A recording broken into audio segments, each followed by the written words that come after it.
उर्दू कहानी में खुशामदीद। आज हम आपको एक ऐसी कहानी सुनाएंगे जिसमें नादानी की सजा मिलती है। ये औरतों की सच्ची कहानियां हैं। वालिद साहब प्राइमरी स्कूल के टीचर थे। उनकी मुलाजमत को 3 साल का अरसा हुआ था कि उनकी शादी हो गई। वालदा खाते पीते घराने से ताल्लुक रखती थी, जबकि वालिद साहब का ताल्लुक एक गरीब देहाती घराने से था। तभी अब्बा की सोच में कुछ गांव वालों के माहौल से मुताबिकत रखती थी। वालिदा अपने जीवन साथी के बरख थी। यही वजह थी कि वो हर बात पर अब्बा को देहाती होने का ताना देती थी। कुछ अरसा तो बर्दाश्त किया, मगर रफ्ता रफ्ता वो भी बीवी के इन तानों का बरमला जवाब देने लगे। अब लड़ाई झगड़ा मामूल बन गया। इसी दौरान माँ ने मुझे जन्म दिया। मैं नहायत गोरी चिट्टी, खूबसूरत और मासूम सी थी, मगर दादी ने उसका रन गोद में न लिया कि उनको उम्मीद थी कि पोता होगा। भला इसमें वालिदा का क्या कसूर? असल फूट तो उस वक्त पड़ी जब मेरी माँ ने यके बाद दीगरे बेटियों की लाइन लगा दी। वालिद साहब देहाती सही पर पढ़े लिखे थे। वो हम चारों बहनों से बहुत प्यार करते थे। दादी से भी कहते थे कि इन मासूमों को कुछ मत कहा करो, वरना खुदा हमसे नाराज हो जाएगा। उनकी शादियाँ भी तो करनी है और तुम एक मामूली टीचर हो। दादी जवाब देती, तो क्या उनको डांट टपट में रखने से उनके नसीब संवर जाएंगे? ये तो अल्लाह की रहमतें हैं, बस इनके लिए दुआ किया करो। सबसे बड़ी मैं थी। जब से पैदा हुई घर में झगड़ा ही देख रही थी। कभी वालिद साहब वालिदा में, कभी दादी का मेरी माँ के साथ, कभी पुफियाँ आस्तीन चढ़ाए लड़ने पहुँच जाती। माँ को अपने घर के माहौल से इतनी नफरत थी कि वो हर वक्त अफसुर्दा और आदमी में बेजार रहने लगी थी। कभी कभी हम बेटियां भी उनके इस चिड़चिड़ेपन की लपेट में आ जाती। जाहिर है मेरे हसास जहन ने इन हालात का बहुत असर लिया। जी चाहता था कि कहीं भाग जाऊं। लड़ाई झगड़े का खौफ तो बहुत बचपन से मेरे दिल में बैठ गया था। जूं जूं शऊर आने लगा, दिन ब दिन हसास और खामोश रहने लगी। पढ़ाई में भी दिल नहीं लगता था। यूं भी मैं ज़हीन ना थी। शायद यही वजह होगी कि वालिदैन ने 8वीं के बाद स्कूल से उठा लिया था। माँ की ख्वाहिश के बावजूद मैट्रिक ना कर सकी। स्कूल छोड़ा तो घर की जिम्मेदारियाँ मेरे सर पर आ रही। दिन भर खामोशी से काम में लगी रहती। किसी से बातचीत और न हंसी मजाक। हर वक्त यही खौफ जहन पर सवार रहता कि न जाने क्या होने वाला है। कुछ भी अरसा बाद अब्बा के जानने वालों ने उनको एक रिश्ते के मुतालिक बताया। अब्बा जल्द से जल्द अपनी बेटियों का बोझ उतारना चाहते थे, और वैसे भी आइंदा हालात का क्या भरोसा था। अभी उन्होंने अपनी 3 बेटियों की भी शादी करनी थी। तभी वालिद ने उन लोगों से जो रिश्ता लाना चाहते थे कहा कि इनको हमारे घर भेज दो। लड़के वाले हमारे घर रिश्ता देखने आ गए। मेरी शक्लो सूरत अच्छी थी, उन्होंने देखते ही पसंद कर लिया। वालिदा से कहा, हम सिर्फ अच्छी सीरत वाली बहू चाहते हैं, जो सलीका शार हो, खाना पकाना जानती हो। इससे ज्यादा हमको कुछ न चाहिए। इस बात की तो आप बिल्कुल फिक्र ना करें। मेरी माँ ने जवाब दिया, मेरी बेटी नेक सीरत और घरेलू कामकाज में ताक है। बस एक कमी है कि चालाक और जमाना सास नहीं है। जमाने की बारीकियों को नहीं समझती। ये तो अच्छी बात है। हमें भी ऐसी बहू चाहिए जो चालाक न हो, बस सीधी सादी हो। उस वक्त रिश्ता पक्का हो गया और 2 माह बाद मेरी शादी हो गई। पहले पहल तो उन्होंने मुझे बहुत प्यार दिया, फिर उनके असल चेहरे मेरे सामने आने लगे। पहली ही रात प्यार और मोहब्बत की बातें करने के बजाय मेरे दूल्हा ने ऐसी बातें की जो कुछ फलसफियाना किस्म की थी। मेरी समझ में नहीं आई। मैं हूँ हाँ मैं जवाब देती रही। उन्होंने कहा, मैं समझ गया कि तुम सिर्फ कम पढ़ी लिखी नहीं, बल्कि तुम में सूझबूझ की भी कमी है। हमारी अम्मा अपने लिए खिदमतगार बहू लाना चाहती थी, लिहाजा उनको मिल गई है। तुम्हें तो मामूली मौजू पर बात करने की अहलियत ही नहीं है। मैं तुमसे खुश रहूं ना रहूं, मेरी माँ तुम्हारे साथ बहुत खुश रहेंगी। गोया आपके ने पहली रात मुझे कबूल ना किया, बाकायदा मेरा इंटरव्यू लिया और मैं इंटरव्यू में फेल हो गई। वो ऐसी बीवी चाहते थे जो हर लिहाज से उनके बराबर की हो, सोच और ख्यालात में और तालीम और तहजीब में। वो बहुत पढ़े लिखे थे। उनकी सोसाइटी भी पढ़े लिखों की थी। वो चाहते थे मैं हर जगह उनके साथ जाऊं, मुझे ढंग से बात करना आता हो, पढ़ी लिखी होने के साथ सोशल भी रहूं। शायद मेरी सास ने बेटे से कुछ गलत बयानी कहने से काम लिया होगा कि लड़की पढ़ी लिखी है, हालांकि मैं तो सिर्फ मिडिल पास थी। अलबत्ता ये बात सही थी कि मैं खूबसूरत थी और सुघड़ भी, और मेरी सास ने इन्हीं 2 खूबियों को अहमियत दी थी। ये नहीं देखा कि उनका बेटा किस खूबियाँ अपनी शरीक के हाथ में देखना चाहता है। मैं वो सब कुछ ना कर सकती थी और वैसी बन ठन कर महफिलों में नहीं जा सकती थी जैसा मेरा शोहर चाहता था। यही वजह थी कि आए दिन वो मुझसे उलझने लगे, कहते मॉडर्न कपड़े पहनो, पार्लर जाओ, नए अंदाज के बाल बनाओ, और मैं इनकार कर देती। अब वो किसी के सामने भी मुझे बुरा भला कहने से गुरेज न करते, गंवार तक कह डालते थे। जब शोहर बीवी का साथ देने वाला ना हो तो लोगों को भी इधर उधर की बातें करने का मौका मिल जाता है। मैं ससुराल वालों के साथ लाख अच्छी सही, लेकिन शोहर के रवैये को देखते हुए ससुराल वालों के दिलों में भी मेरे लिए कोई मुकाम न रहा। वो मुझे हर वक्त मुख्तलिफ किस्म के ताने देने लगे। हर वक्त उनकी जुबान पर मेरे लिए ये अल्फाज होते, हमारा बेटा इतना खूबसूरत, अच्छी नौकरी वाला, पढ़ा लिखा, जाने उससे अपनी बीवी के लिए कैसे कैसे ख्वाब देखे होंगे। उसने तो फैसला हम पर छोड़ा था, हम ही ने उसके ख्वाब, उसके तमाम अरमान मिट्टी में मिला दिए।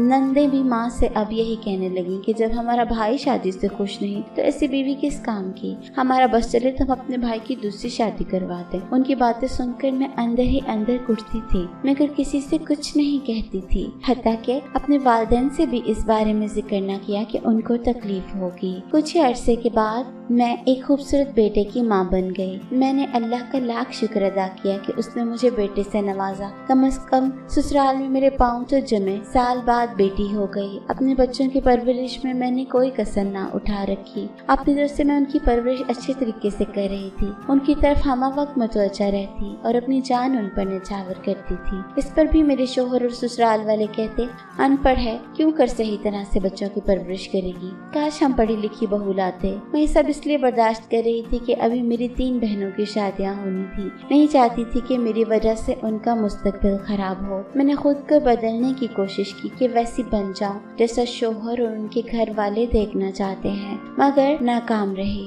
काफी हद तक हालात से समझौता किया, लेकिन इंसान चलता तो अपनी फितरत पे है। फिर भी मैंने खुद को हालात के धारे पे छोड़ दिया। मैं अपनी माँ का हाल देख चुकी थी और सबक हासिल कर चुकी थी कि मुकाबला करने और जवाब देने से बेहतर है कि औरत चुप रहे। इस तरह मैं ही वो अपने बच्चों के लिए घर की फजा में सुकून ला सकती है, वरना परेशान होते हैं बच्चे। अब तो मैं 4 बच्चों की माँ थी, खूब जानती थी कि तुर्की ब तुर्की जवाब देने से झगड़ा बढ़ता है। इस तरह हालात बेहतर नहीं होते बल्कि और खराब होते हैं। बेशक मैंने बहुत सब्र से काम लिया, लेकिन आखिर तो इंसान थी। अब मेरे सब्र के बंधन टूट रहे थे। मैं खूब रोना चाहती थी, ये हालत के बारे में किसी को बताना चाहती थी, मगर यहाँ मेरा कोई भी अपना ना था जो मेरे दुख दर्द बांट सकता। तभी सब दर्द को कम अपने सीने में दफन करती जाती थी। नतीजा ये हुआ कि बीमार पड़ने लगी। एक बार बीमारी गालिब आ जाए और हालात बेहतर ना हो तो फिर बीमारी बार बार हमलावर होती है। मैं आए दिन बीमार रहने लगी। वो जो एक खूबी कुछ में मौजूद थी कि मैं खूबसूरत थी और सिर्फ इसी खूबी की बिना पर शहाब की अम्मी मुझे पसंद करके बहू बना कर लाई थी, बीमारी की वजह से वो भी बाकी न रही। हुस्न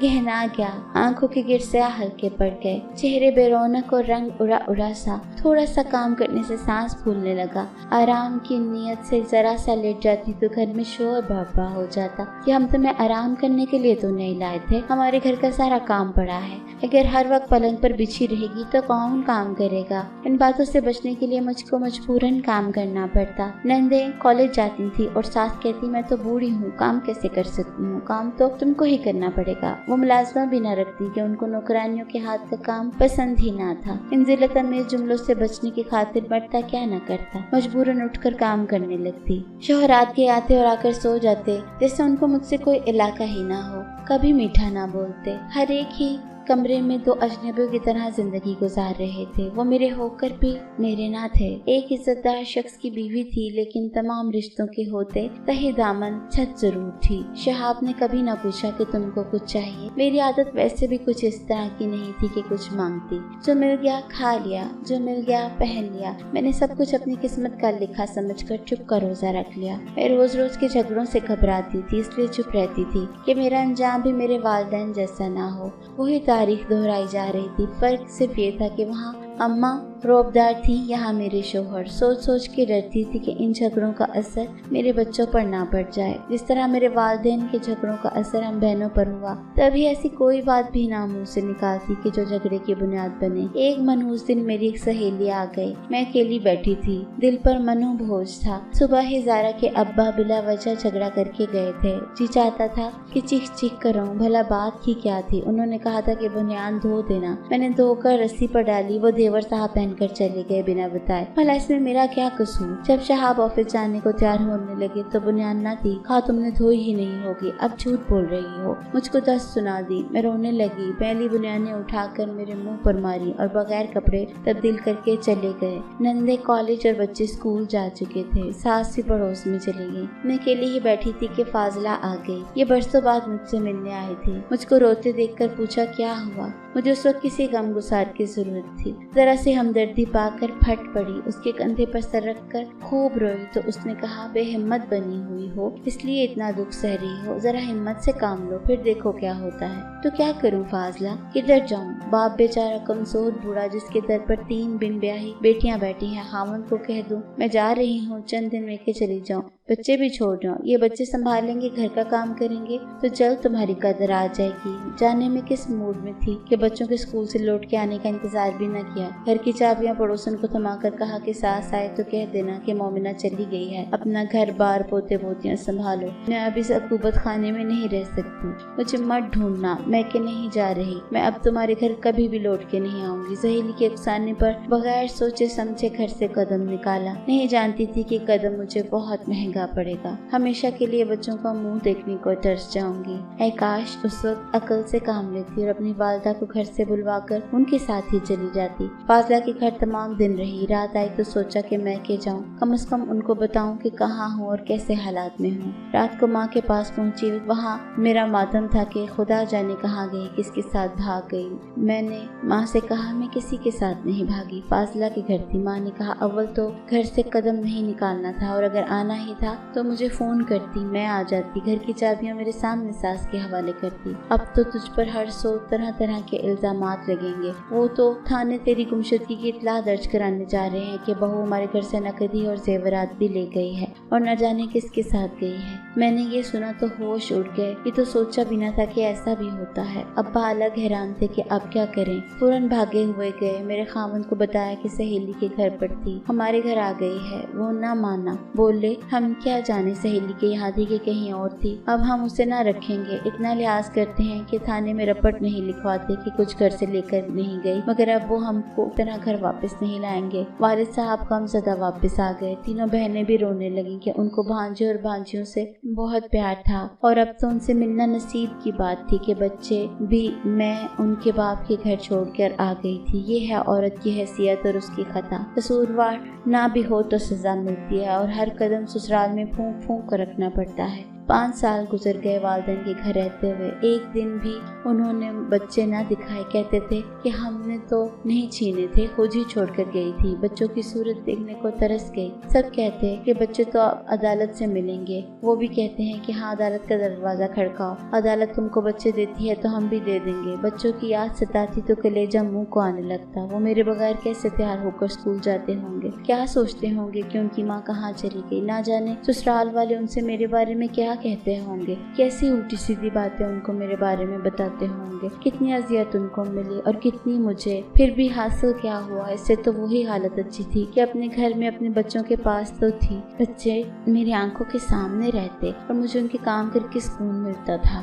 ऐ काश मैं कुछ और सब्र कर लेती और सहेली के उकसाने में घर ना छोड़ती। वालिद साहब कहते हैं बेटी सब्र से रहो, किसी दिन शहाब को ख्याल आएगा तो आकर ले जाएगा। हम शरीफ लोग हैं, अदालत जाएंगे और ना तलाक मांगेंगे। सुना है कि सास बेटे के लिए लड़की ढूंढती फिर रही है, लेकिन 4 बच्चों का सुनकर लोग परे हट जाते हैं। दिन रात दुआ करती हूँ कि अल्लाह मेरे दिन फेर दे, शहाब को मेरा ख्याल आ जाए और वो मुझे खुद लेने आ जाए ताकि मैं अपने बच्चों में जाकर आबाद हो जाऊँ। सच कहती हूँ कि बच्चों की जुदाई भी बहुत तकलीफ देह होती है। उनसे जुदा रहकर माँ कभी सुकून से नहीं रह सकती। ये माँ ही है जो बच्चों की हिफाजत कर सकती है। इसलिए घर से कदम निकालते वक्त औरत को 100 बार सोचना चाहिए। सिर्फ एक नादानी की सजा मुझे इतनी भारी मिली, आप भी कभी भी ऐसी गलती मत कीजिएगा। और इस वीडियो को उन बहनों से शेयर करें जो अपने घर में सब्र कर रही हैं, ताकि वो इस वीडियो से सबक हासिल कर सकें। शुक्रिया।